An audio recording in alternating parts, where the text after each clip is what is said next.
When the June 12th election was annulled, of course the SDP felt wounded, felt robbed. And in fact, I consider it as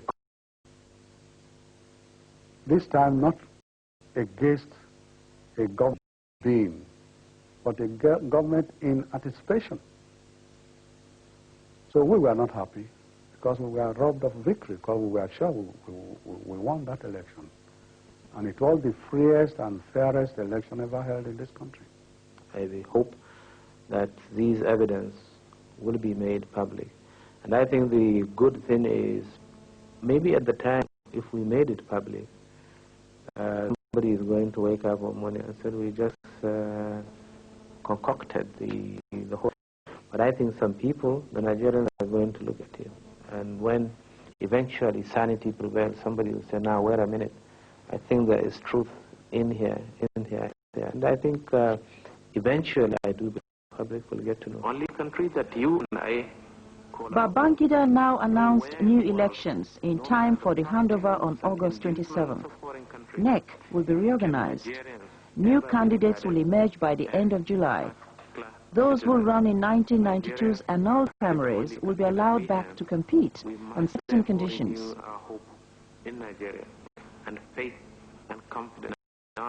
Commentators felt this was too easy for old readers who would already be corruption.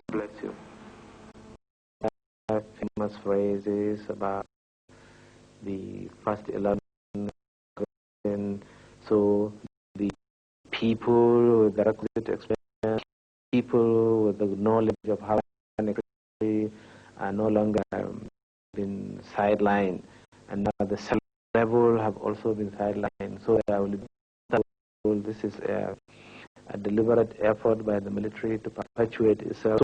So we felt if that was the case, allow everybody, let the people then decide, so that nobody accuses us of denying this country the services, the God-given expertise of those who have the right, the requisite qualification to rule. There were protests in some parts of the country and overseas against the annulment of the June election. The idea of a new poll, the widely. SDP said it wouldn't allow. It argued that the apparent victory shows. Generally, people said dates weren't suitable. The election shouldn't have been allowed to go ahead in the first place. So why have they?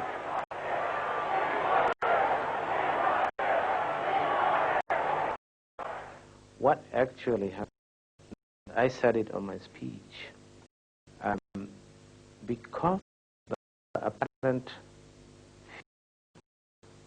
of being accused of trying to we tended to ignore quite a number of things, especially as it affected two presidential candidates and the processes of electing the flag bearers of the two political parties.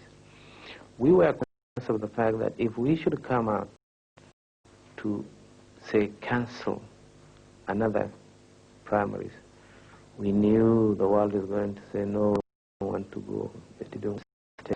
So we deliberately tried to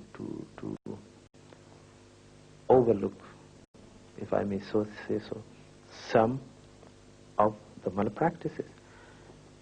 23 aspirants that we disqualified cried out that we disqualified them because of the wanton use of money. But they said, quite rightly, this time around, what happened was worse than their situation, and government was not doing anything. Now, this was immediately after